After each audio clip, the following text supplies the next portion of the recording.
Du coup, là, on est sur le choix du sujet. Vous avez choisi un thème. Ce thème est en rapport, bien sûr, avec votre entreprise, avec là où vous avez été en stage et avec votre alternance. C'est important que c'est un lien avec votre activité professionnelle. Hyper important. Donc, lien aussi avec le programme du DCG.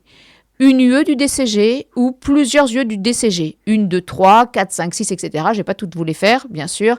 Les UE professionnels, c'est-à-dire on enlève donc l'UE d'anglais, bien sûr, et l'UE 13, bien évidemment.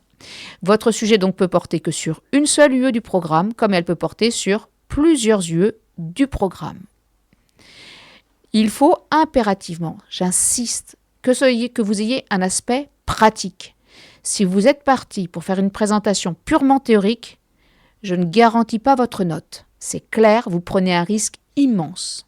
Le sujet que vous choisissez, vous allez le présenter d'une manière théorique et d'une manière pratique.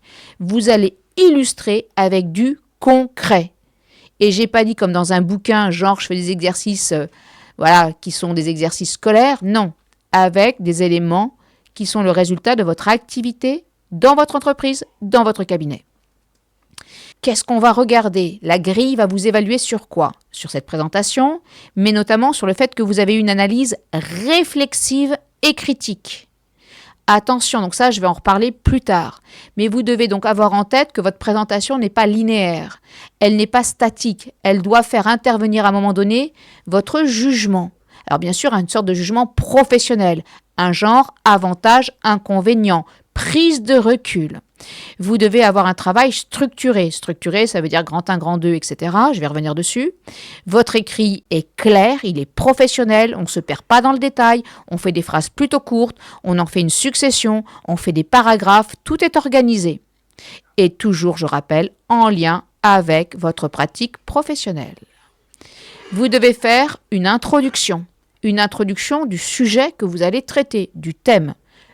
Conseil, une page. Sur cette page, vous allez rappeler en gros que vous êtes parti au regard de votre expérience, vous avez fait un ensemble de missions, un ensemble de tâches. Parmi toutes ces tâches, il y en a une qui vous paraît hyper importante. Pourquoi? Parce que vous l'avez kiffé. Pourquoi? Parce que du coup, ça correspond à une matière que vous adorez. En tout cas, il y a une raison. Ou parce que c'était un client avec lequel vous travaillez régulièrement et que c'est pour ça que vous aviez envie d'en parler. Mais il y a une raison pour laquelle vous l'avez choisi et vous l'expliquez. Ensuite, vous allez commencer à présenter ce thème, ce sujet. Qu'est-ce qu'il signifie? Qu'est-ce qu'il veut dire? Ça, c'est important. Et ensuite, vous allez montrer que ce thème a des liens avec tel et tel et tel UE du DCG. Une fois que c'est fait, on est à la fin de la page, vous annoncez votre plan. Dans une première partie, 3 petits points. Dans une deuxième partie, 3 petits points. Vous pouvez écrire dans une troisième partie si vous voulez, mais pas plus. Donc là, deuxième partie, on a le nom du thème qui est donc l'accompagnement et le conseil de l'expert comptable pour un client qui hésite entre une SASU, notamment à l'IR, et donc on va faire une comparaison avec l'IS. L'introduction, voilà ma fameuse page d'introduction. Et donc, il explique ce qu'il a fait en alternance, blablabla. Du coup, il a été confronté à cette question. Il explique aussi. Il enchaîne. Il évoque ce sujet SASU, IR, IS. Et on finit par annoncer le plan.